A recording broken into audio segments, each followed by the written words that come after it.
Ladies and gentlemen, welcome back. We appreciate you bearing with us. Apologies about the technical difficulties. Hopefully, we've worked things out.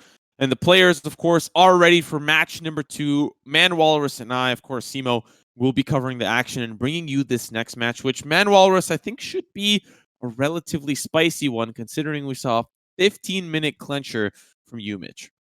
Yeah, it's going to be interesting to see how AQUALIX bounced back from this, because it was a almost complete domination. They got a Cloud Drake in that game. That's about it. It was 16 kills to 0, surrendered at 15 minutes. So they're definitely going to be a little bit, let's say... Listen, you can use the vulgar words, okay? You can be mean. We have to be critical as casters. We have to say it how it is. It was a stomp. It was a decimation from UMich, okay? 15 minutes, unconditional surrender from the side of AQUALIX. That is a very tough pill to swallow if you're the opposite team. And so now they've got to bounce back, and they've got the blue side. They've got the advantage of saying, like, listen, you guys got to do the banning. We're going to be just chilling. We get first pick, and we get exactly what we want. So maybe that Camille comes into their hands. Maybe that AQUALIX comes into their hands. There's a lot of different, speculations that we can talk about. But my big question to you is, was the draft the problem for AQUALIX? Well, I do think they were definitely counting on being able to beat that AQUALIX. It definitely was something that it was good for them to take away on the side of Michigan, and they didn't really have a response for it. So I think that's going to throw a big wrench into AQUALIX's plans for this game here.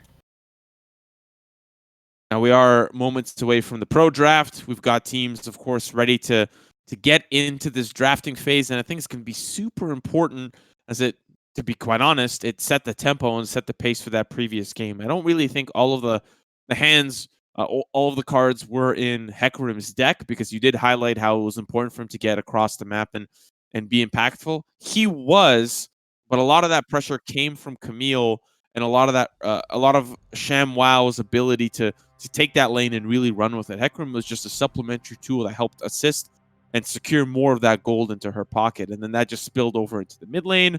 The bot lane just kind of had a gentleman's agreement the entire time. They just sat there and farmed and just hung out with each other for a bit. But I do have to commend Mexican Thunder for, while that was happening, still being able to pull off and be impactful in the mid lane, be impactful in the top lane. Like, how often do you see a support do that? That is an admirable quality from Mexican Thunder. Yeah, that skirmish where he had roamed up and basically they got that, I believe it was a 4-for-0 fight in the around the red buff of AQUALIX in that game, and that basically was what sealed the deal and ended it. And a lot of that was him on Nautilus stepping up and peeling for his carries, which is it was really good as we are getting through draft here. So pretty standard stuff. I think UMich banning away the consistency that they took away from the previous match, which was Samira, Nidalee, and Bard. But we are seeing AQUALIX still on the table as we zoom through this draft. Graves and Misfortune. I see one, but I don't really see the other a whole lot. What's with this Misfortune pick we got here? They might have been looking for something that was a stronger lane, but I'm not 100% sure what they plan to pick here. Unless we're seeing Maokai. Oh, wow. So, all right. So this is interesting. So this is going to be an interesting, strong lane, basically, where if Maokai can pick the Rakan or the Caitlyn in lane, they can actually burn them down. So they're looking for a lot of lane priority. Normally, you would be a little bit worried about that Misfortune without something like the Leona, but we'll see if this Maokai pick is like just weird enough to work. Looking at everything else, though, ShamWow's Camille getting banned out, I think, is also a big adaptation from AQUALIX. I am surprised that AQUALIX was completely absent from this draft, though. Yeah, they even opted in for taking the Silas off the table for AQUALIX, and I mean, they still ended up going with their own particular mid lane, a newer mid laner, to grace us onto the Rift, and that's going to be going into the Galio. Talk to me a little bit about that matchup, because that was the matchup that we thought No Ego was going to have a wonderful time going into against the AQUALIX, which is not something that we had identified Clifton Beefy having something in his repertoire, in his champion pool. And now we've got a completely different matchup between the two mid laners that we've got on the Rift. Yeah, Galio is definitely what we would expect to see more coming out of him as opposed to something like the AQUALIX. So it's going to be interesting to see how this goes versus the Yone. It's definitely this one. I wouldn't expect to see as many fireworks as we saw in the lane last game, but it's definitely going to be interesting. I wouldn't expect to see that many fireworks top either, for that matter, as we are seeing Shen versus Gangplank. But I think it is big that Michigan get that Hecarim back, although Graves is definitely much better at matching Hecarim's early power in terms of at least the dueling side than the Lilia was. His ganks are not quite as potent as the Hecarim ganks, but if it's a 1v1, Graves definitely stands much more of a chance than the Lilia. Sophia shows up in the lane, tries to do something. It's definitely going to be a lot easier for him on the Graves pick.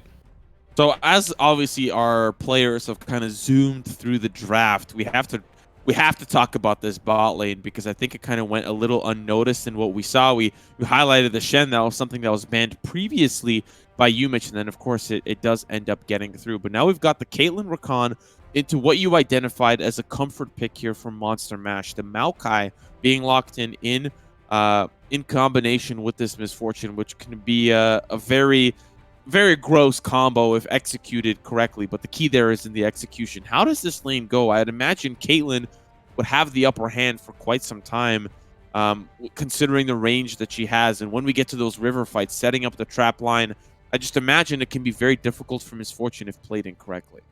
Yeah, I would agree with you. Caitlyn has the range advantage in that, and basically just quite a lot of prio with Rakan.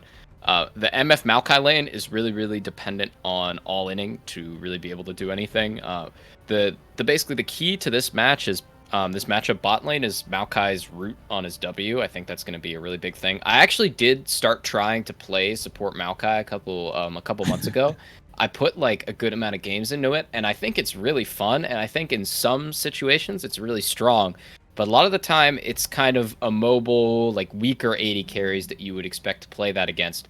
Now, Monster Mash, he plays that much more than I ever did, and he's a much better player than me. So obviously, there's some of that in here, and it's one of his like special pocket picks.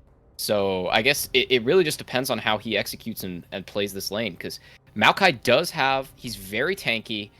He has a lot of really strong CC, and he actually has pretty strong damage coming out, as opposed to a lot of other tank supports. So I'm actually really interested to see how bot lane's going to play out. Yeah, a quick little story. My friend and I, when fasting Senna was all the rage, we actually tried Senna Maokai as a combination, and let me just tell you, don't try it at home. It is not something that works out super well, especially back then. So we obviously don't have the Senna here in the picture, but we do have a whole lot of other champions to choose from and talk about. Very quickly, before we throw to a quick little break, walk me through the win conditions for both sides here. I think if you're AQUALIX, I think your win condition here is to basically not get a lane blown open like last game. And I think they did pick a much safer top laner because of that. They went carry versus carry in the last game. And in this game, they responded by putting their top laner on Shen duty. And I think that is probably a decent response, considering he just kind of got smacked down by ShamWow in the last game. So that would definitely be one for me, because basically last game, Michigan kind of just blew the game wide open off of that top lane advantage that ShamWow was able to generate. So I think that would be a nice way in from them. Looking at the side of Michigan, they basically have to try to look for... They have a lot more like scaling to facilitate this game than they did last game, but that doesn't mean they can't make stuff happen with Hecarim early. So I think that's something else to watch out for. Well, we'll keep an eye on it. We'll keep our eye on it. And before, of course, we throw to a break, we have to identify the people that are making this possible. Our sponsors. Sponsor now that we're going to be talking about is, of course, the Unified Esports Association, previously known as Midwest Esports. UEA is a Kansas-based company that oversees multiple products that specialize and operate as a dynamic pipeline within the esports industry, providing shared experiences that serve directly collegiate, youth, hobbyists, and amateur video games at every stage. Starting as a small student group out of Wichita State University, since then, UEA has grown to be a veteran organizer to tournaments and events throughout the US. They host tournaments for games like League, Rocket League, Overwatch, tons of different types of games. For more information, please check out uea.gg and get your fix there. Ladies and gentlemen, we're going to throw to a quick little break, and when we come back, we've got game 2 in just a bit.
Ladies and gentlemen, welcome back to the Upsurge Contenders League. We've got our game number 2 between UMich Esports and AQUALIX, and the police are, of course, after me for casting that 15-minute match. Hopefully, we won't have to experience that once again. Manny is joined with me here, bringing you the color between this match, and we've got a pretty standard scrimmage to kick us off, don't we, Manny? Yeah, I'm not exactly expecting anything different this game. The last game, like last game, both junglers showing top side. We'll see if they both swap down to the bottom side of the map, though, like they did last game. We'll have to keep our eye on things, because I think for players across the board for AQUALIX, they want to have a little bit of a different showing than what they showed in that first match. And sometimes you just got to FF at 15 and carry on to the next one. In this particular instance, they did exactly that. And I can't fault them for it. Imagine if they come back after a loss like that, 2 games in a row, they win the best of 3. They'll be eating Korean barbecue in the morning at no time. So they're obviously hoping to come back with this one. And we're looking at a little bit of an invade, and it does get spotted out by Jonst. He does have support from ShamWow, and it is going to be Clifton BP who comes in from the side. So they can pinch if they want, but they've opted in to just back away, at least for the most part. Okay, so this is a really nice adaptation here. They're basically just trying to let the Hecarim not have a free early game this game like he did last game. It's a pretty strong adaptation for them, and those late games or those late invades rather are always really hard to deal with. As for the surrender at 15, it's definitely the earliest that I've ever seen a competitive match be surrendered. I've seen like 20-something minute surrenders before, but that was the first FF at 15 I think I've ever seen. But there is like a little bit of an argument for it in terms of like a mental reset. Yeah. You know, maybe you don't want to drag the game out for like 5 or 10 more minutes, as we are seeing an early gank here on Clifton BV. I was just going to say there might have been a pretty heavy gank towards that top side, but Clifton Beefy's actually going to turn things back around. He's hoping that Hecarim can capitalize on this kill. First blood does going towards the way of Pyrean, and Jonst has to back away. The Ignite ticks down, and that's 2 kills for AQUALIX to start us off. They're not done yet. Yeah, they're not done yet. Instant and Mexican Thunder trying to back away. No ego. Trying to do as much damage as he can, and the root comes through. Monster Mash assisting in that kill in the mid lane, off to a phenomenal start. This is definitely the way you want AQUALIX to start if they want to get back into this series. Yep, and that's the power of the root from the Maokai that I was talking about in Champ Select. It is a very, very, very strong point-and-click ability, and he only has to invest his flash. The one thing I do want to point out about this Maokai, during the break, I did look at Monster Mash's OP.GG. This Maokai pick is something he plays quite often in the support role. He has not played Comet Malphite support in the last 3 months, so I actually do suspect that this is a bit of an error on his part, but I don't think it's hurting him this game. AQUALIX, they do seem to have their mental back together, at least so far early on. Starting 3-0 at 3 minutes, definitely probably good for your mental. Okay, Hecarim's already left the game. We're going to go into a short little pause while we hopefully get the Hecarim reconnected and back into things. We are seeing the jungle DC in the chat, so that makes a little bit more sense as to why he fortunately left. Man, already off to a hot start in the mid lane. I was expecting maybe pathing from Pyrean to go towards that top side. Like, of course, Shen leashed the red buff.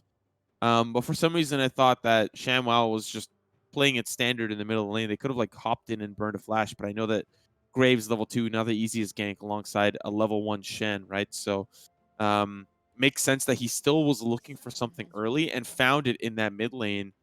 And while I do think that pulling off towards the right side, trying to get Jonst involved, he was low. I think he just finished a leashless blue buff, and he was just not able to follow up or be there when his teammate needed him. Yep, I think it's really, really big that Jonst just doesn't get the run of AQUALIX early in the game like he did last game. It was really, really, really hard for them to come back after that. Well, not really, really hard. They just did not come back. They didn't really do anything for the rest of that game. So I think putting the Hecarim on the back foot is going to be really, really big for AQUALIX here if they want to make this a series. And, you know, it does look like they're trending that way. You know, keeping an eye on the rest of this game, how it's going to unfold.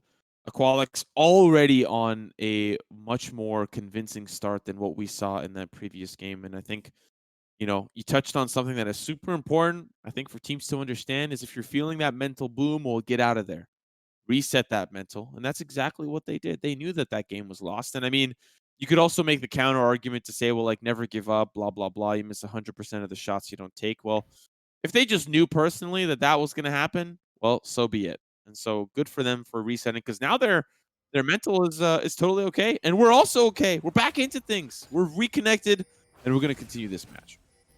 Yep, and we are. Looks like we will see some action here in around the Scuttle Crab. I'm gonna hold off on this here. So we might see a confrontation. We'll see who comes out on top, though. It looks like I'm just gonna go the way of Jonst. It's actually, yeah, it goes the way of Jonst. They need everything they can get, right? They want that pressure, and Scuttle pressure gives maybe vision. And unfortunately for Jonst, he's experiencing some technical difficulties by the looks of it. So they get the Scuttle, and he disconnects. So one inch at a time.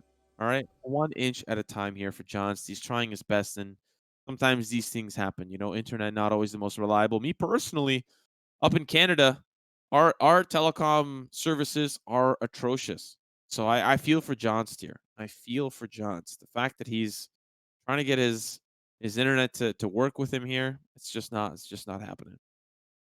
Yeah, you know, it looked like though that bug was actually due to some like animation errors. So he was actually just DCing and then reconnecting really quickly to fix those. So he didn't actually disconnect a second time. It's actually, we might be seeing a death here top lane. Yeah, but there's a lot of minions. Pay attention to how much damage is actually being lost here by ShamWow. Sensei has to be very careful, but it's the citrus that keeps him alive. ShamWow really proving to be the superior top laner in the series, regardless of how the tempo has been going for the side of AQUALIX. there at least is a silver lining. The top lane is doing A-okay. Yeah, so this is a really silver lining for ShamWow when you compare it to last week, because I think he's having he's basically fighting against the ghost of Game 2's past right here. So last week he got his Camille in Game 1. He went 10-3, and then in the second game he went 0-10. So I think he's trying to not do that again in this week. And so far, picking up that early solo kill has been really good for him. But conversely, on the other side, though, AQUALIX, they definitely do look quite strong here in this game. They look like a completely different team in the early game. And I think that's pretty big. A big bonus point to the mental reset theory, I guess, that we were talking about with the surrender. We still do have to point out that I think the biggest problem right now, at least for the side of UMich, is this Hecarim. It's going to need a little bit of time, and that gives Pyrean a lot of opportunity to either A, invade, B, set up other objectives. He's got a lot of opportunity now in the early game to have the game that junglers dream of, which Jonst had in the previous game. And we'll see what he does with that, because it's crucial. If he does nothing and stays stagnant, he gives Jonst the opportunity to catch up, right? So pay attention to where he goes. Is looking like an early dragon for him, and that is something that I think we could expect coming out from early pressure from Pyrean. Yeah, I definitely like this from Pyrean. He's basically just picking up, all the resources that he can. Early game looks pretty good for him, as actually we're seeing another gank here.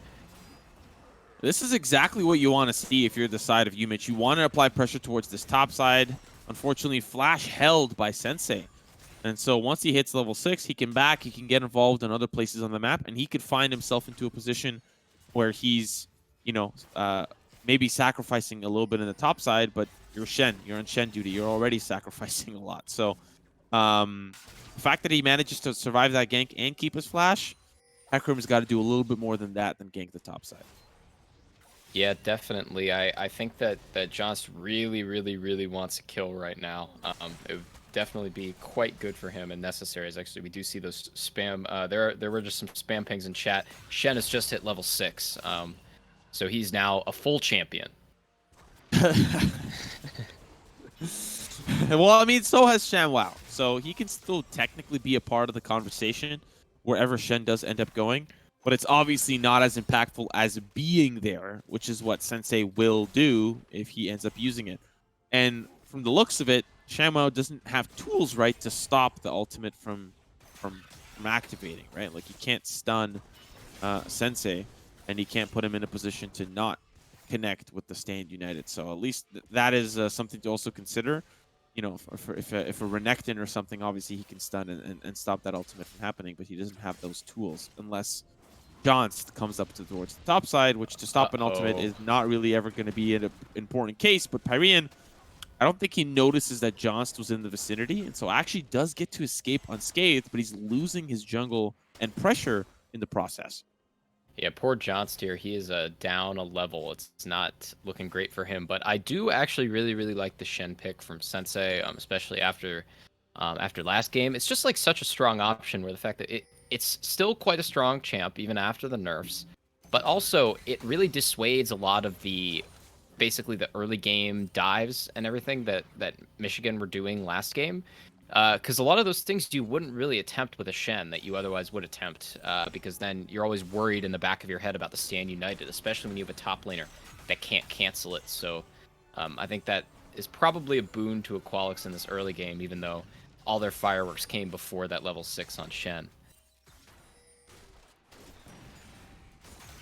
How much weight do you think UMich is putting now on ShamWow? He's got this early lead. We still have yet to see Clifton Beefy get involved on this Galio. He's been going quite even, but every time No Ego tries to get into a little bit of a scuffle, he just runs away. And I mean, he can't really tango with a champion like Yone. So he's got to play safe. He's got to back away, but he has the ultimate. He can be where Sensei is and still apply some of that same similar pressure. If we're just going to guess that Sensei is going to be towards this bot side more often than he's going to be anywhere else, Clifton Beefy's within range with the ultimate to get involved if that's the case. Yeah, this is really rough for Clifton Beefy here, because basically No Ego getting those kills in that skirmish early really removed, as actually we're seeing it engage here. Ooh, this might be actually the exact attempt that I'm talking about. We are seeing the Gangplank ultimate as well. Monster Mash. Now here comes the return from Sensei. They might be looking for a beautiful bullet time here, but he hasn't popped it quite yet. Sensei is getting involved, but Monster Mash is in so much trouble, having to flash away Clifton Beefy. Nobody falls. Hecarim waiting in the wings. Yone waiting in the wings. And both teams walk away unscathed. But we're going to be looking at a little bit of a gank here on the top side. Shamao has to flash, and he's taking so much damage from the Graves. Not enough damage to escape, not enough utility to get away, and he will fall as well. AQUALIX still in the lead. Yeah, so really nice response there. Sensei getting a fantastic 3-man taunt there. The problem with that was Oshawott was too low on mana to pop his ult there, so he actually couldn't. If he'd been able to do that, though, I think we would have seen at least 2 or 3 kills coming in there for AQUALIX. Instead, it's just the one in the top lane picked up by Pyrian.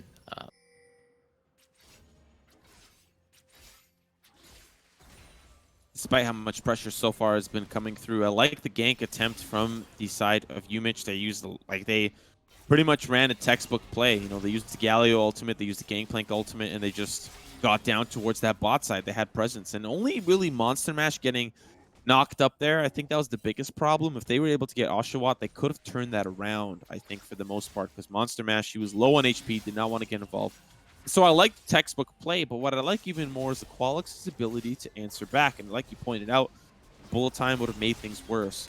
Really, the pulse of this match has been a lot of problems for the side of UMich, but this is a great start for No Ego to be in a lot of trouble. Gold going over to Clifton Beefy, that is a way for Hecarim and UMich as a whole to claw their way back into this. Yep, shutdown really good to get, obviously, in any case, although I would have preferred to go to John's there, just because, you know, this Hecarim kind of needs some more love than the Galio does to get back into this game, as he's now down 34 CS. But being able to pick up that Dragon isn't going to be the end of the world here, so definitely good if he wants to start coming back into this game.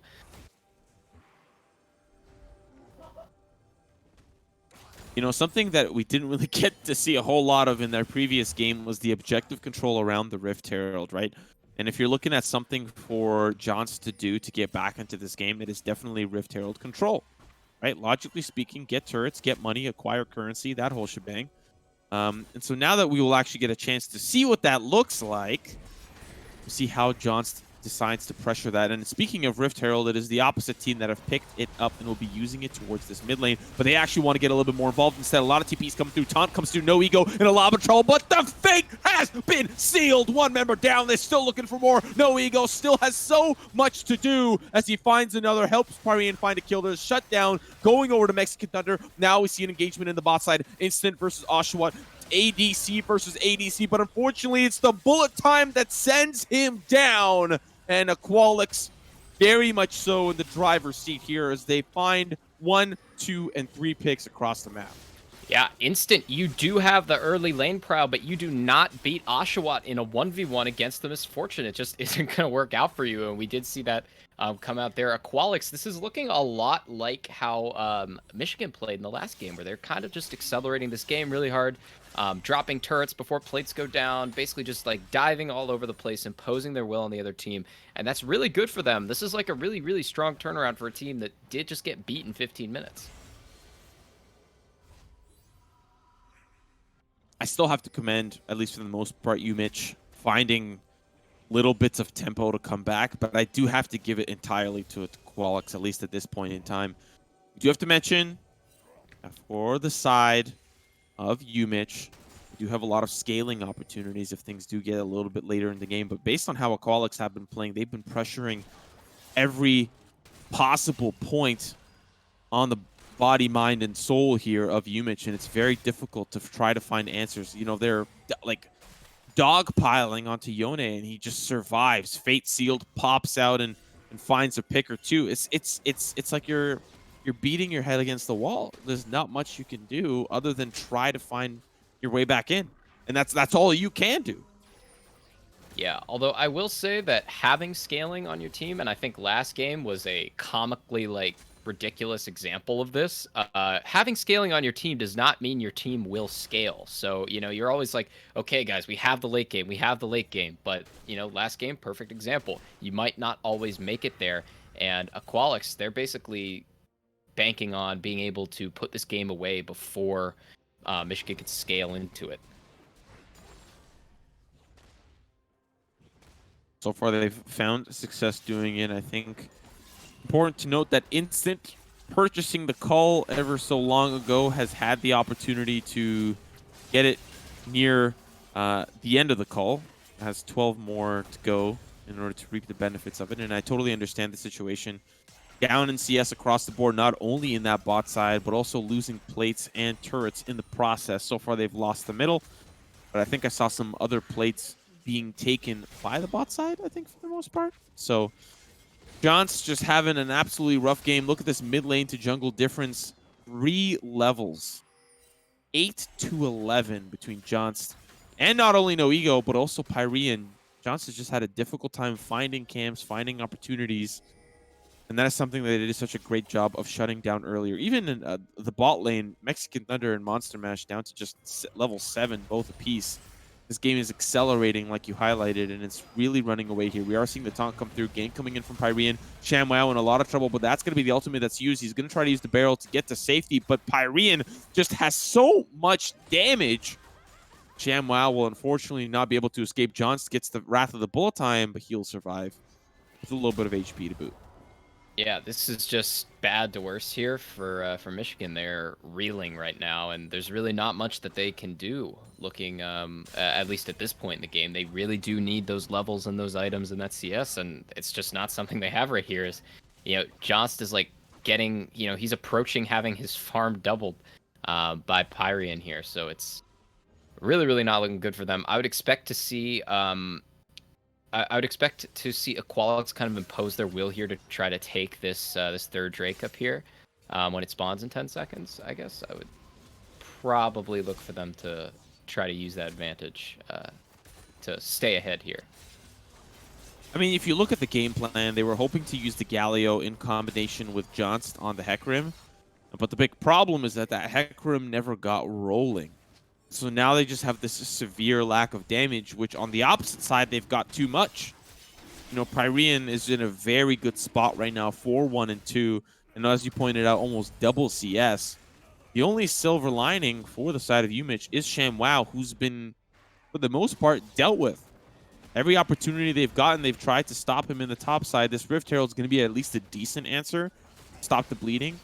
But it depends on where it is used and if it even manages to find a turret. Yeah, I hope it does. They might not even be getting that Rift Herald. It looks like they're getting forced off it here. I mean, like, there's really not much they could do. And yeah, you're right. You did hit on that. They really want to be able to engage with this Hecarim Galio, but when Hecarim is this weak, there's really not much you can do. And I think it really just speaks to how effective that early skirmish was. It just negated all the issues that No Ego had in the early game on the Yone, allowed him and Pyrean to get rolling and sort of just start steamrolling their way across this map here. And basically everyone else has obviously been helping with that too. I wouldn't put it down to just, you know, one or two people, but it's been a entirely different game here compared to the last game. It looks like you took the jungle performances from last game and just swapped them.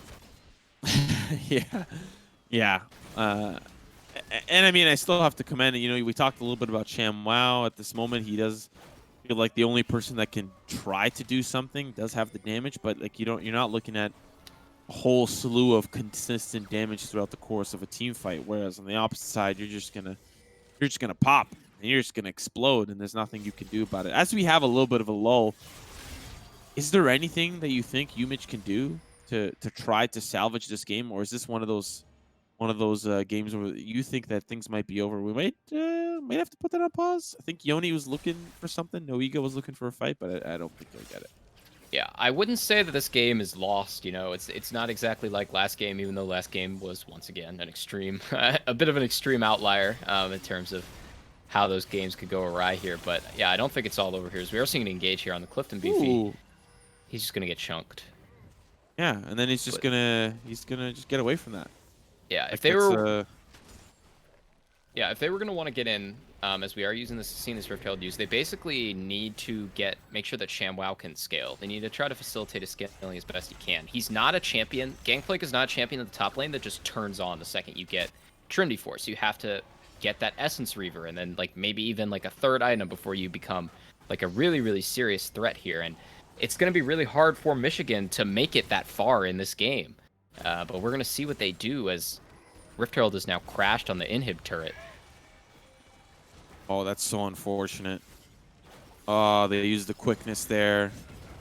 They were just looking for something. This is another one of those opportunities. They're just diving for it. The taunt actually does end up coming through. No ego. Look at where he is. He went from the mid lane turret all the way back to the mid lane, and they're just gone way too far, way too deep for nothing. As they already lose one in this team fight. ShamWow has joined the party, but as soon as he enters, he's going to have to be departing. That's going to be a great knockup from Mexican Thunder, but it's too little too late. Now even Sensei is joining in on the fun, finding one kill here for himself. It's instant that has to flash away, and this may be the nail in the coffin, the 20-minute game that AQUALIX needed. I don't know if they can necessarily get the next, but I best believe they're going to try. Yeah, that was kind of, it looked like a last-ditch effort there coming in from Michigan. It was quite the force as they really, really overcommitted there to try to get onto No Ego, and it just kind of bit them. There's not really much else to say about it. It's like Hecarim just got stuck out in the middle of a bunch of people. Not everyone can run that fast, and of course Clifton, he got pulled with him with the Galio ult, and yeah, it's just really not looking super pretty here for Michigan. And when you look at this team, like across the season, you do have to wonder now, because this is like 2 weeks in a row where they've had a very dominant game one, and then they've sort of fallen apart and started basically just been reeling in game two. And that's, that's really, really big for the series as a whole, because this season is a single round robin. So every single series counts. And if you can't, play 3 games, like 3 full games against a team or close out a series, like it's not going to look good, even as dominant as they did look in that first game.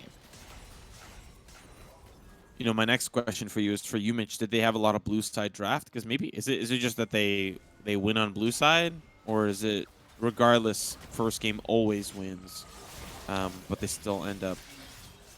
I don't know. We might have to ask ourselves that question as we are looking for ShamWow's survival. He does survive, and Yoni will back away from that fate sealed. We are seeing a little bit more aggression from the opposite side as well. They're trying to secure the vision line for this next dragon, and it's infernal. If this goes to Soul, I might as well even chalk this one up to GG. I might even still, but there's still some glimmer of hope. It's the Dragon Soul that I think would really end that glimmer of hope. They're looking for Yoni here. Support coming in from Galio, Clifton Beefy. The knockup doesn't connect, but they still manage to get the taunt combination coming out from Clifton Beefy. And No Ego just surviving for so long. Oh, baby! Oh, shut down. Hecarim falling almost dangerously close, but Yoni still does get popped, and No Ego will be sent back to the fountain. 10-4, a little small opportunity to come back. Yeah, I actually really like that from Michigan. They know that they're not going to be able to contest that Drake, so they look for a pick. They look for that shutdown onto the Yone, and they get it. As actually, yep, he's going to get stopped here. Yeah, I don't like that back, but yeah, I like the play. Yeah, there's not a whole lot. He's just going to... Wait, can he even... Okay, yeah, that's unfortunate. Yeah, the reason why I got super pumped there is for some reason I thought Johns died, so I definitely over-exaggerated the excitement. Because I thought for some reason Yoni got out with like a kill, but then still fell. So that was my apologies. But still, a very close fight nonetheless in that 1v2. And still even Clifton Beefy does end up falling for it. So it does end up being the 1-for-1. But still pocket, gold in the pocket of UMich. And we are now seeing, of course, Baron Dance. There's a little bit of a river pressure coming in from the side of AQUALIX. And they've actually decided to start this. Yeah, why not? I guess if you're AQUALIX at this point, just try to end while you're still super far ahead as wow. Holy smoke! They just do so much damage. I think this is literally as you pointed out, the flip side game of what we saw before. Not as dominant, of course, but still dominant enough. They're 10k up at 23 minutes. Baron in their hands. Inhibitor down in the mid lane. They can split top, they can split bot, they can do whatever they decide they want to do. Sensei in a little bit of trouble here. He might be able to survive a lot of this damage. Johnston just taking half of it. That's going to be the brunt force. Sensei still down to 50%. The rest of the team actually doing a lot of work towards that top side. Sensei has not fallen yet, and eventually the shutdown does go to Johns, but at what cost? They're knocking on the inhibitor doors. They're looking for this cannon turret to do some damage, but No Ego is coming from behind, and ShamWow is in so much trouble. Almost falls there to the power of No Ego as he's just poking and prodding the opposition. That's going to be the second inhibitor that falls. They don't even have a turret to defend themselves on the bot side. Now you're seeing that rotation come through. Or they might just pull back. Yeah, they're going to call this game with. Because, yeah, this is the last fight. You pointed out. Here comes the ultimate from Galio. They might at least get one here. It's going to be Pyrean. That's 2 down. Huge. But the bullet time will be able to answer back. ShamWow dies to a minion. And Oshawott will now be able to push in alongside No Ego. They have a lot of that damage. They have a lot of that ability. That's going to be the entrance in. But he's taunted up. He's knocked up. He's shut down, and now Oshawott all on his lonesome. He's taking out the Caitlyn. He can find Clifton here as well. TP from Sensei. This will be the nail in the coffin. But now as they're locked in, can they survive this next and third game? Yeah, John's going to look for something, but it's not really going to be anything here as we got ourselves a series here going to game 3. Yeah, I don't know if you play Silver Scrapes here for game 3, but I'd imagine this is one of those moments where it's dominating game after dominating game. But this time it's going to be, as you pointed out, the favorites, AQUALIX, will be moving on to that third game to stay alive in this round robin series and hope that they can try to take this one back because, of course, you don't want to lose off of that disappointing performance in that first game. Before we throw it a quick little break, your thoughts, Manny, on how that unfolded? So yeah, this is a hard series to pin down, you know? Normally it's like if you see a 3-game series, you think, okay, it's a close series, but neither of these games have been particularly close. One of the teams has just dominated from start to finish. So it is really interesting to try to pin down who's going to come out on top in this third game. I'm really excited to see it, but just looking at that game, was the flip side of that first game. Just jungle mid dominance, like start to finish, early victory coming out here for AQUALIX. So they're looking pretty strong. Yeah, we'll have to see which mid-jungle combination does come out victorious after this. We're going to throw a quick little break. Make sure to get yourself a treat, a drink, something, because you're going to want to enjoy this last and third game of the series. Ladies and gentlemen, we'll be right back after this.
Ladies and gentlemen, welcome back to the Upsurge Contenders League, and we've got ourselves one heck of a series. I'm Simo, joined with me is Man Walrus, and we're about to dive right into that third match between UMich and AQUALIX. Both games have been very convincing in how they have finished and how they have been executed. Do we see that same type of tempo for this third game, Man Walrus? Well, it's kind of hard to tell because, this game's been pretty unpredictable. I think we've seen the best and the worst of both teams so far, and I would expect in Game 3 we actually see something of a middle ground because normally when teams get into situations like this, they tend to lean back towards comfort, they play a little bit safer. That said, though, we typically don't see 15-minute wins like we've seen in this series too, so it's anybody's guess. Yeah, one of the things that I'm going to be looking out for, I think, is going to be the decider that wins the game. And you can correct me if I'm wrong. Please do. But the first ban phase, the first pick and ban phase, I don't even care about the second one. Whether or not this Camille gets through, whether or not this Hecarim does get picked up or the Akali, all of those questions that we had on our mind in that first draft and the second, it all boils down to the first three picks on both sides. I think that'll be where the draft is won. What do you think? Well, Michigan, they are so far in this young season. Keep that in mind. They're 2-0 with the Camille. They're 0-3 without it. So basically, they're gonna be like it seems like it's something that they're very reliant on. And AQUALIX, they seem to have finally figured that out. I would expect them to still ban that again in this game. Yeah, what are some of the things that they were looking to get off the table? It was Bard, and Shen and Samira, I think sometimes on the side of UMich, but on the opposite side for AQUALIX, I'm trying to recall what the bans were. I saw Ashe in somewhere deep in my brain. I saw Ashe. They obviously banned away the Camille. What was that third ban? They took away. Rotation? Give me a second to let it load. They took away last game. Okay, so AQUALIX, they took away Rengar, Ashe, and Camille. Right, Rengar. That's another good ban that I like. Basically, putting their jungler off his comfort pick is basically just always good. Yeah, and I mean the Hecarim has been incredibly hot and cold. I mean it was a hot one game and it was cold the other. We'll see what ends up being picked up here in the draft as we are diving in similar bans as we're used to seeing the Rengar, the Ashe, the Samira, the Bard.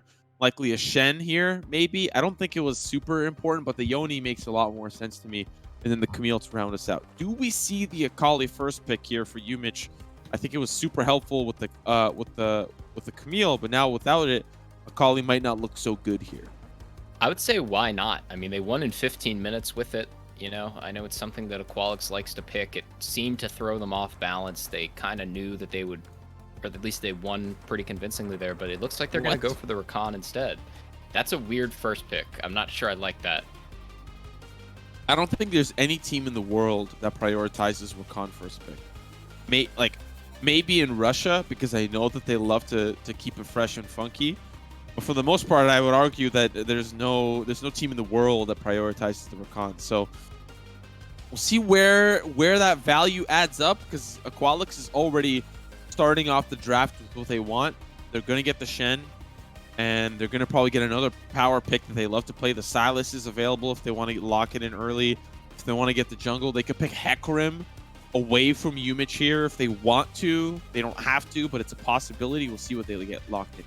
I was going to say, yeah, it would be interesting to see them take the Shen Hecarim. I feel like that would be an absolute steal, but it does look like they're going to look back towards that Misfortune bot lane. I think they liked having that strong prio in bot lane, but yeah, I really am scratching my head at the Rakan first pick. I haven't seen that in quite a while. It seems like there are a lot of champions that Michigan could have first picked there, and also when you look at Mexican Thunder, he has a lot of he seems to have a pretty large champ pool.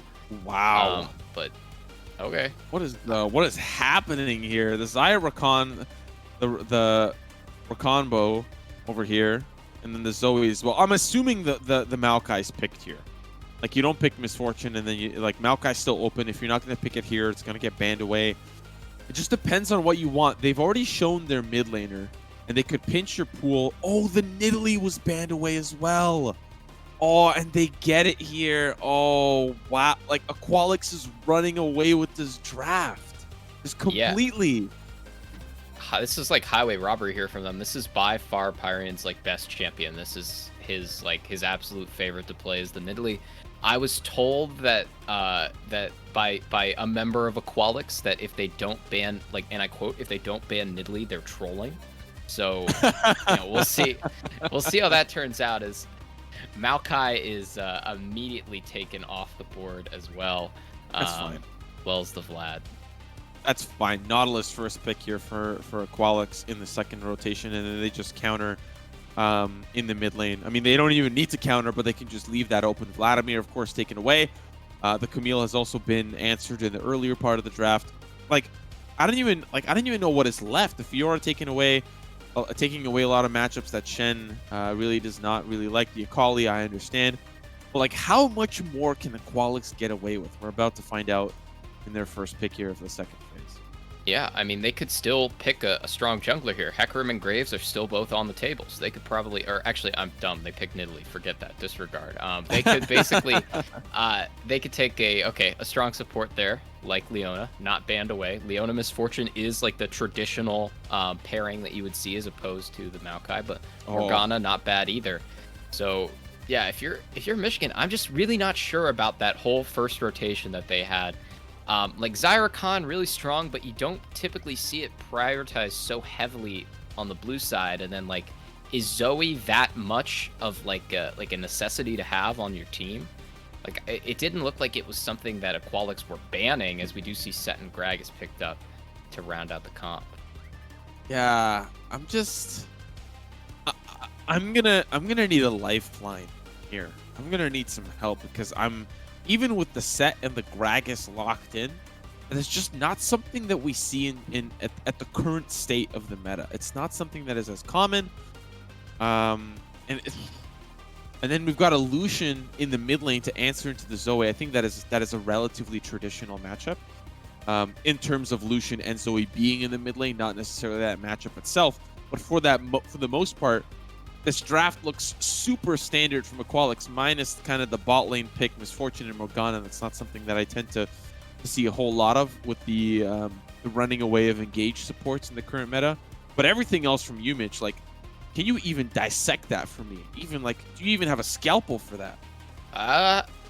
It just kind of looks like a bit of like a tilt draft where they like want to try something really weird and out there, but then you wind up picking like Set and Gragas. And I'm not a huge fan of like pulling the Set top lane anymore, because I would assume this is top lane Set. You know, maybe they're pulling a fast one and it's going to be top lane Gragas and jungle Set.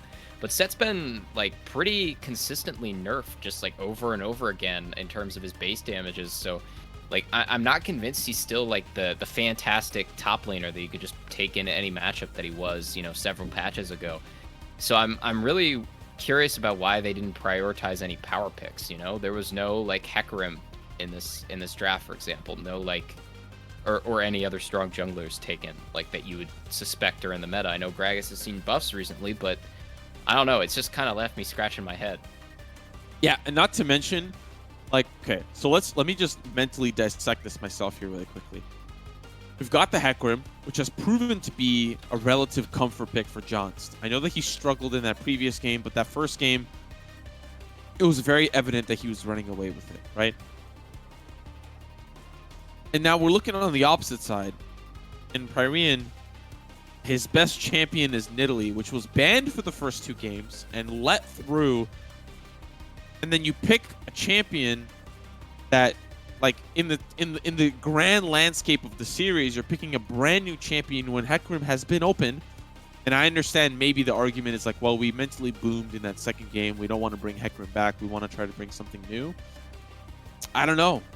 Having a look at Jonst's OPGG, is there a lot of Gragases in there? Is that something that he can fall back on and do relatively well on? Like, what does it look like? What's the prognosis? It's not something that I've seen him play a ton. I know he has games on it, right? But, you know, he's primarily like a Rengar and like carry jungler player, so it is weird to see him go to this Gragas, especially into a Nidalee, just because you would expect to see Nidalee, especially someone as experienced on it as Pyrian. You would expect that he would kind of have his way with the Gragas early game. You know, you wouldn't really expect that the Gragas would put up too much of a fight. So it just kind of does look like tilt, where like Michigan are like, okay, I don't want to play Heckram again, you know, like I don't want to play X, Y, or Z again, you know, because we just like lost on it, and it's kind of forced them to alter their draft in a way that they might not like, you know. Maybe they're like, okay, we can't play against the Young, we have to ban it. So instead you give away a Nidalee and you wind up taking a weaker jungler. It just kind of starts compounding on itself, and I would say that like this looks like a steal in terms of the draft here for AQUALIX. And if we evaluate how as well the rest of the picks that came through, because obviously the Shen and the Nidalee is something that they heavily prioritize in a lot of their drafts. We have now the Lucian for no ego, who has played 3 different champions this series, and even in that game that they got pretty squashed, the Sylas wasn't horrible, especially considering the rest of the map is really where those advantages were found, and he just could not really partner any great success with the Lilia. But now he's playing a brand new champion as well for himself in this series. We've also got this bot lane, which Oshawott has proven to be very potent here on the Misfortune, paired up with a Morgana that can be quite handy in pretty much letting Oshawott have free reign of how he wants to handle himself in the team fight. Put the black shield on, and you can just completely forget about that Misfortune. Let her do her own thing, because she will. And so, like, it's just very difficult to see what the execution plan, what does the game plan look like here for UMich. They've got a whole new array of champions that they're bringing onto the Rift, something that we haven't seen for the past 2 games, minus the Rakan, which was present in the previous game. I don't know, you highlighted a lot of the different pain points that UMich were going to come in through in the pre-game of this entire series. And I feel like they've just put themselves at a disadvantage. Like, they're Brock Lee right now with ankle weights on their ankles. Like, they're fighting with a disadvantage that makes no sense to me. Yeah, because like I don't feel like they have a ridiculous early game, because they don't. And I don't feel like they skirmish super great in the mid lane, because I don't think they do that either. And I really don't think they have like a, you know, we definitely outscale and win this late game comp either. You know, it just is like a complete head scratcher. I'm not 100% certain like what the deal is here with this, because yeah, it really does look like AQUALIX have just run away with this draft. And I don't know what happens to Michigan once they lose one game, but like it hasn't been pretty so far in this season. Well, at the bare minimum, you have a little bit of time to scratch your head, because we're going to throw to a quick little break. When we come back, game number 3 just around the corner. We'll catch you in a little bit.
Ladies and gentlemen, welcome back. We're in match number 3, an important match for both teams as they are facing the end of this series. Down the barrel, it is AQUALIX that is looking to try to find redemption in the reverse sweep, and UMich looking to close things out early. Already something different, something spicy, something that we haven't seen before. AQUALIX looking for like a very interesting early game strategy that pushes them into the enemy jungle as a stacked squadron unit. Do we see this death ball hitting anyone anytime soon? It might be instant here. That's the spear that does connect. So now they might get a little bit more movement speed to try to find the pick. But unfortunately for them, that instant manages to get away. And so now they can try to counteract that with some vision and some aggression in the opposite jungle. Yep, I actually really like that. You've got the Morgana, you should go for an early invade like that. Maybe look for a pick. They don't find it, but they do actually. Oh, that's really weird. They didn't place a ward. I'm not really sure about that one. I would have liked them to have placed a ward, but I guess they just are pretty confident about where the Gragas is starting. Huh. I was expecting to look down there and see a ward, and then I didn't, so... You know. Curious.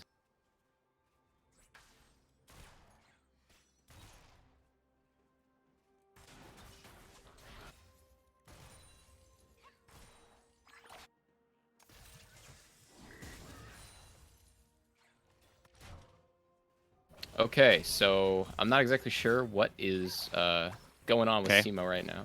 But... I'm back. All right, great. He's back. I muted myself to cough, and then as, of course, in classic fashion, I don't press the uncough button on my mixer. Classic caster Keck W problems, you know? I was just saying that I think for Sensei, this is a way better matchup than the Gangplank that he had to face previously, considering Set hasn't been the most well-received in the patch notes, you know? He's had a little bit of a unfortunate time in the hands of Riot balancing team, and so I think for Sensei that's a huge plus in the matchup that he's currently in. But he's kind of pushed the turret right now, so he might not be facing the good graces quite yet. Yeah, that's another weird wrinkle as well from this draft for them, because ShamWow has been like the kind of the shining star for them in both of these previous games, even when they were down, and then instead this game, you know, they pick him Set. That's a little weird. Yeah. Could have picked anything but that, but they picked the Set. We'll see if that does come to fruition for him in terms of being a huge asset to the team. That's something that we'll have to keep our eye on. But most importantly, I want to keep my eye on this Nidalee, something that you highlighted. If AQUALIX get it, the opposite team is trolling. So far, we haven't seen any aggression. We saw the death ball rolling down towards that bot side, and while they did get vision, it's not anything else that they were able to get in terms of a pick or set up for a pick down the line. Maybe try to anticipate Gragas' pathing or something. Pyrean just farming up, and so far no impact on the map quite yet. Yep, that's probably fine from him. I would expect to see him as actually, we're looking for a gank here. There's flash. Oh, that's so unfortunate. The black shield came out too. Like he could have protected himself there, to be honest. Yeah, that was just probably a miscommunication between them. He probably just thought he was getting ganked, decided to blow the flash when really he could have waited. But I actually do kind of enjoy this this Morgana pick here. I actually think it's really good with the Misfortune, you know, even if it's not your standard Leona or your unstandard Maokai. I just think that's really interesting, as do see some decent trading there top lane, but Gragas lurking around for more. Yeah, he's really committed towards this bot side. He hasn't spent a lot of time here previously, Johnst. In the game that they were very dominant, he was giving a lot of attention towards the Camille, and I mean, rightfully so. He still hasn't recalled, so now that they're starting to go in, it's Monster Mash that has to flash back, but they don't anticipate Johnst here. He does not have the flash, and the Black Shield was used earlier to save Monster Mash, and First Blood going to instant, but we are seeing a little bit of pressure from the top side from Pyrean, but he is recalling as well. So first kill going to UMich, and that is a fantastic start in comparison to that previous very hard fought, very hard lost game 2. Yeah, that's definitely what you want here if you're Michigan to get back into this game, because I'm not really sure what happened there. It must have been like a bit of a miscue, because I don't know if they saw the Gragas move out of the bush after that engage. They might have been like worried about getting away because Oshawott turned around to auto a couple more times and then he walked right into a Gragas body slam. And you know, I don't know what the deal was with that, but it's going to lead to an early dragon here for the side of Michigan. We've had Cloud Drake first, I think, every single time, which I love, by the way. I think Cloud Drake is probably the Drake that teams hate the most. And so to see it off the table early is very exciting because that means that there's 3 different win conditions that we could end up seeing. Of course, having a look over, it is the Ocean Dragon, so no potential for an Ocean or Cloud Soul. It's either going to be Infernal or Mountain, which on both sides can be very scary. Unfortunately for Sensei, he misses the taunt. That's going to be the Haymaker into the flash over. They both end up with slivers of HP and still do not end up killing one another. So that'll be, of course, just recalls back and very close between the two. I think that is still something that Sensei could win. He is down on a lot of CS, and he needs to be a little bit more careful.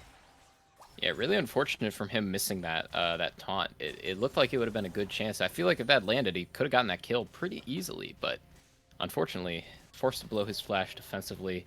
That said, though, ShamWow also blows his flash, so it just winds up being a wash as there's Spear landing. Oh, so much damage from No Ego, just doing a heap of it onto Clifton Beefy. If Pyrean was able to connect with that pounce, Look at Set. I think he would have been able to do. Oh yeah, good point. No Ego is incredibly pushed up here. You hear the pings come through. He's trying to retreat back over to Pyrean. He does not end up being thrown down to sleep. The spear does connect and the flash as well. I mean, it's looking like it's going to be pasta a la GG for No Ego here. He's going to have to go back to the restaurant and return his food there, but not going to be a kill secured here for Pyrean as well. Clifton Beefy manages to escape that flash combo as he was looking to find the kill. And so far, so good for UMich, to be honest with you. I didn't really anticipate a start like this. I thought that we had really given the draft over to AQUALIX. We had said that this Nidalee was going to pop off and do crazy things. And yet, we're kind of at a little bit of a standstill with UMich in a very cozy start, I would say. It's a cozy start. Yeah, and I do want to highlight as well the bubble from Clifton there. Even though it lands in the perfect spot to deny No Ego from getting over that wall, and it forces him to kind of get stuck in between a rock and a hard place when Michigan's bot lane up, and it kind of led to his death there. And he's been playing, so maybe it's just like a comfort pick that he enjoys. And wow, we said, okay, sure, he's not anymore, but I guess if you roam to mid lane at 7 minutes and start getting your well, that's probably pretty good too. Nice adaptation here from Michigan, even if we didn't really expect it.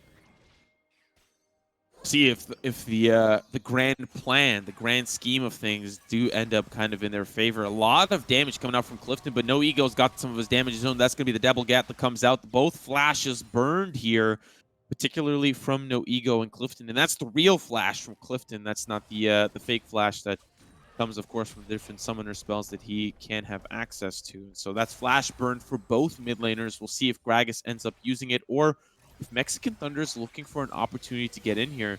It's definitely possible, but he's backing away. It does look like pressure on this Rift Herald side or this River side. Try to find pressure on No Ego. Look at it. Set Rome pushing in, Mexican Thunder pushing in. They're trying to shut down this mid lane, and rightfully so, Manny. Yeah, I mean, like, it's definitely go there. You would expect to sort of be able to you would expect Lucian to be able to have the upper hand in this lane early game. There's not really a bit of a question here, but the fact that he's even, in fact, a little down in CS plus down a kill, that's really good for Michigan. Yeah, comparing to the previous start that we had, it was a 2-0 start for No Ego within the first 5 minutes, and that is something that he will gladly take, especially on Yoni, who he had a phenomenal performance, constantly being a nuisance with that spirit phasing where he's able to leave his body and then just come right back. And now obviously does not have that ability here with Lucian. It would be quite cheap if he did in terms of the champion design, but still going to pack a punch if paired correctly with the power of the roam from Pyrean. So far, we haven't really seen a lot of this Nidalee, and Gragas has gone quite even. And for Jonst, That's a world of a difference than what we saw in that previous game. He was down double the CS so early on. They've got a dragon in their pocket. John's is having a good enough game that he's able to keep his team afloat and actually have decisions that he can play with. Do I want to gank this top side? Do I want to gank mid? I can really do whatever I want here, but we're going to have to put that on pauses. Even with the snare landed here by Monster Mash, they are scared to go in. That's going to be the recombo, and they're knocked up for infinity, but here comes Sensei. He misses the taunt, and Xayah, unfortunately, will get the root, but manages to escape. I did not think that was possible. Pyrean with his first kill on the docket might have to fall here. He's... Oh, that was so close. Sensei now has to deal with Johns. He goes golden as Sensei now looking for maybe another opportunity to taunt, but it's the knockup, double knockup, that sends him down, and that's 3 kills in the bot lane. UMich, in a commanding fashion, finds so many kills here in this bot side. Yeah, just a really, really, really great play coming out from them early to basically just start running away from this game. And, you know, all these games, the early game, the team that's gotten ahead early is just sort of run away with it. And it's kind of looking like that might happen again in this game here, even if that's a little bit of an early call here. So looking for the second Drake, but they are a little bit low here.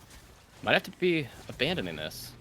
Oh, but he gets out, and he can't get the... Oh, he can't get this... And he's still... What happened? The triple kill for Pyrean! What was that? And Monster Mash... Wait, was that a triple kill? No, it wasn't. I'm confused. It was a double. I just saw Pyrean's face multiple times on the board there. And he's still somehow looking for more, and he might get it here, as that's going to be Zoe that goes golden. Might have to pay the price with his life. We are looking at the top side here ever so quickly between Sensei and ShamWow. That goes dangerously low with the minions favoring, and that's going to be the dunk. Flashes over. The turret is not enough, as ShamWow will survive, and so will Clifton Beefy in that bot side. This is a crazy, crazy game between these two teams. Yeah, I mean, just as we talk about how well Michigan are doing and how the team that jumps to the early lead runs away with it, we get Caster Cursed, and Pyrean runs in and basically just steals the dragon, gets 2 kills, and just kind of gets them right back towards being into this game. I wouldn't say they're all the way back just yet, but actually, Sensei's back. Yeah, he teleported in. He might have been looking for the kill there onto ShamWow, who's slowly walking away. Excuse me. Slowly walking away from that engagement. He is quite a lot of CS up. He's got 2 kills to his name. He's building some items that are going to make him feel a little bit better about dueling with Shen and being a part of the other team fights that are obviously on the horizon. But John's T's looking in. He's feeling himself too. Actually decides to back away. He did smell that there might have been some presence coming in from the opposite team, and he was attacking from enemy lines, so he definitely needed to be a little bit more careful with how he was going to decide to play that. So backing away, correct call. Eats 2 spears and now has to recall. So yeah, he's already... and actually, that might be another one that's landing. Now I see why this pick is so potent, being such a nuisance in the jungle. Yeah, I mean, definitely the correct call for him to leave there, because he is just getting plunked with these spears. Pyrean is being an absolute nuisance in the jungle right here, and this is kind of what you want to see from the Nidalee. You want to see these invades, but actually, we got it. Yeah, he got it. He gets the smite steal there, and Pyrean now has to escape. He does walk over the Scuttle Vision. They've got a lot of support. We're seeing Monster Mash leave Oshawa alone to face off against Instant, while these supports have been roaming non-stop. And that's not only been this match. It's been the previous match as well.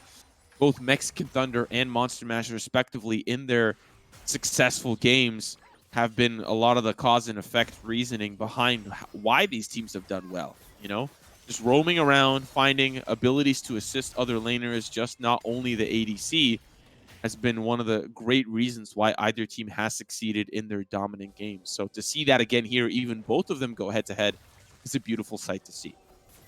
Yep, I like to see this from both of them here, although Mexican Thunder just has a lot more agency in this game playing the Rakan, where Monster Mash is just kind of more being forced to counter things that Mexican Thunder does on the Rakan. So it's definitely easier for him to make plays on Rakan as opposed to the Morgana. So he's probably in that's probably why he's in a slightly better space right now, as we are seeing a play on the Lucian. Oh, but we are going to go over towards this top side really quickly. Lucian walks away unscathed. I can't say the same here for ShamWow. The engagement goes long as they are now trying to find themselves an opportunity to teleport over towards the mid lane. It's Sensei who used the Stand United to get out of a 1v1. And while saving No Ego's HP for quite a little bit, it is ShamWow that has once again had the dominant lane in this series. All 3 games, he's been able to have the upper edge over Sensei. And while the Shen pick very comfortable, it has still been the opportunity to try to get involved on the opposite side of the map. Pyrene in a little bit of a pinch himself. He's going to be deleted by the cask and sent back to the fountain. No Ego has to watch his friend die. Very, very unfortunate. While the rest of his team coming to support him. Things are looking very good here for UMich, and I just want to say that I didn't really expect that off of the draft. Yeah, me neither. We're definitely looking slightly cursed right now. But who am I to say that ShamWow, couldn't dominate on this set? He's absolutely popping off. He's got 40 CS up, and he's got 3 kills. He's already also got that Blade of the Rune King, which is really going to help him punch down Sensei. So yeah, this Michigan comfortably in the driver's seat. 5K gold lead at 16 minutes. And having a look at where most of that gold is, we have to highlight it that it is in that top side, 7,000 to 4,200 up against Sensei. That is a lot of gold, and that's probably the biggest chunk difference. The next closest would be in this ADC position where Instant is quite far ahead of Oshawott. But one good bullet time, excuse me, one good bullet time, and I think that could change a whole lot. So just paying attention to how this top side transforms the rest of the team. Can ShamWow have a big enough impact to make the changes? That's a beautiful steal coming in from Johns. The rest of his team are coming to support him, but he goes golden to try to buy some time. How long can he survive? Long enough to take one down for the money. That's the 2-for-1. No Ego in so much trouble. Has to use the double gap, but he will be deleted. And now there's one player left. It's Monster Mash, but the only boogieing he will do is buy himself in the fountain. 4-for-1 in the dragon fight, and they get it to boot. Beautiful stuff from UMich. Yeah, Michigan may have just broken this game wide open there. They get the steal, they get 4 kills, everything they could ask for when they were on the back foot at the start of this play. So yeah, everybody dropping, looking super good on the side of the fight too. They're able to fight off everybody on the side of AQUALIX. While their jungler is busy kind of yeeting himself into the pit to try to get the steal. So just speaks to how far ahead they are in this game that they were able to basically just sort of win on the rest of the map there, as Zoe gets a redemption, uses a redemption, then picks up another redemption. It's so strange because I felt like in that second draft, they drafted a little bit more like standard, They had the Gangplank and they had the Galio. And I was like, oh yeah, we're going to have this global control. We've got the Hecarim to start us off early. We've got this like combination in the bot lane with Caitlyn. Things are looking good. And their draft was just, it felt clean. But it seems like in this like awkwardness of their ability to draft champions that we don't normally think we would see them play, they just excel so exceptionally well. So I think, excuse me, I think UMich lose or win in the draft, And it's hard to tell whether it is a win or lose situation because right now they're winning, and they're winning very convincingly. We're looking at this Rift Herald. It does fall before it decides to boogie with the tier 2 turret, but still the pressure is on as we've got the entire team here wanting this tier 2, as Zoe will just continue that poking offense as the rest of his team just trying to clear the waves. But so far, like I keep saying it, but it's looking good for UMich. Yep, they're basically just currently trying to strangle them out of this. Is actually, in comes Snidley. Oh my goodness. Oh, that's so rough, but that's going to be the Stand United. Bullet time comes through, and unfortunately does not hit anyone, and Monster Mash, perfect use of the ultimate there, at least gets one and gets stunned up, but No Ego bites off too much. He's going to have to chew that way all the way through. Oh, what a beautiful root! Oh! Baby, Instant with the double, and Pyrian, he's gonna feel like Ulu Uzi Vert. All his friends are dead. It's the quadra kill in the mid lane. UMich send a message. Yeah, Monster Mash looking more like Graveyard Smash on that. Despite the early success in that fight, everybody winds up dropping, and that's an ace. Oh, man. And then the like, what is this team, UMich? Look at that turret swap. They're really, like, ShamWow, one more turret shot, and he was as good as gone. And Clifton Beefy coming at that perfect time. This is one of those games that listen, I know we talked about the mental boom of game number 1, but this is running away super quickly. My next question to you is this one that you surrender, or is this one that you really just try to fight your way through? I understand that it's series point, but is there anything you can do 18-4, almost 10K gold down, or more than 10K gold down? What can you do? Well, pray. That's one thing you can do. Realistically, it's going to take a bit of a miracle to get them back into this on the side of AQUALIX, but stranger things have happened, and this has been one of the weirdest series I think I've cast in a while. I don't think I've cast a series before where both teams have just looked either completely dominant or like completely off in back-to-back games, and they've just been going back and forth like this, and it is just pretty unique here. So you know, I wouldn't be shocked to see some more strangeness coming in this series, but yeah, it's going to be really, really hard for them to get back into this on the side of AQUALIX. You know, you were saying this is one of your favorite casting debuts. Well, I mean, it's definitely one for the road that you're not going to forget. We are looking at No Ego, who might just have to forget what his team looks like as he's evaporated just by ShamWoW's mere presence. And now the duel continues. As you pointed out, the Bork going to be very handy in dealing with Sensei. Taunt not long enough to reach, and that's going to be the dunk. Pulls him back. Here comes the rest of his team to support, but will he be able to even survive? He can, and ShamWoW still now in a 1v3 situation. But here's the question. Where is the rest of the team? They're knocking on the inhibitor doors. You pulled all your resources towards this top side. And we know now, after years of experience, that ShamWoW isn't even a good towel. And you waste all of your money on that while you lose the inhibitor. What are you doing? I don't know. ShamWoW looked squeaky clean in that engage there, trying to basically just wards off the entire team and allows his teammates to take down 2 turrets and the inhib, set them up perfectly to get to Soul Point right here. You have and okay, yeah, and now you want to walk into the jungle when there's a 2-0 and 8 Zoe who's got like items out the wazoo. You are asking for a death sentence here, my friend AQUALIX. I have little to no faith now at this point.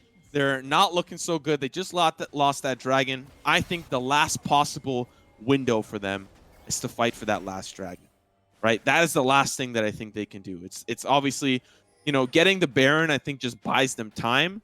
But losing the dragon completely is going to be the nail in the coffin. That's going to do it completely. They got to fight for it, or else they're just going to, the game's going to fly out the window as it already has. I was gonna say it is. They are already out the window. Oh man, yeah, that is a 5,000 gold lead on ShamWoW in this top lane on the set. He is he's doing work just to put it lightly here, and I really don't want to think about this team with Infernal Soul right here. As actually Instant might be slightly caught. Oh, but he still manages to survive at least part of it. The heals do come through. There's a lot of roots. Pyrean has to go golden just to survive, and he'll be alley-ooped right back into the open arms of Jonst. It's a quadra kill for UMich. There's one player left. It's Monster Mash. He's always been the last player left. But at this point, it may be too little too late as they are knocking on the Nexus doors. The inhibitor, the Nexus turrets are about to fall. UMich, they win game 1 in 15 minutes. They lose desperately to the Graves and Yone combo in game number 2. And to seal the deal, 24 kills to 5, 23 minutes with a surplus of more than 10,000 gold in their pockets. UMich win a very important series against AQUALIX. Yep, they get their revenge from last season. I mean, like, I don't know what to say. This is just a crazy series, and they wind up coming out on top here. AQUALIX, they looked like the favorites, but UMich, they take them down a peg. Really, really strong performance coming out from basically every member of that team stepping up in that final game. Everybody looks super good. You know, there's a lot of things that I think AQUALIX has to go back to the drawing board to come through. You know, you mentioned that some of these players on a roster that in the past has been so successful in the Upsurge Contenders League, and now to see them in a position like this is something that I anticipate them bouncing back from. But what is the main takeaway you think they walk away from the series and say, okay, when we come back next week, or, you know, whenever the next week play, this is what we have to do, and this is what we have to focus on? You know, I would definitely say they just I would say this for both teams actually. They have to work on being more consistent in their games because like realistically it's great, but you know that you had that really dominant win in game 2 if you're a AQUALIX, but that's not a sustainable way to play out the entire season. If you either smash or get smashed in every single game, that doesn't leave you a lot of room for error, right? So I think that they need to worry about kind of just like stabilizing how they play the game because they definitely had some glaring flaws exposed here when they were on paper supposed to take this game when you looked at the matchup last season. Well, it's been one heck of a ride here, Manny, but of course, all things must come to an end. Before we close things out for the stream, just want to have a quick shout out to, of course, Kono Keyboards and UAE, sponsors to help make this thing possible. You, of course, for watching. Thank you for being on this crazy ride with us. It wouldn't have been possible without your eyes and ears paying attention to myself, Simo, and alongside me, the very wonderful, the very fresh and new man, Walrus. We've had such a beautiful time here. I just want to thank you all for coming, and we'll see you guys next week.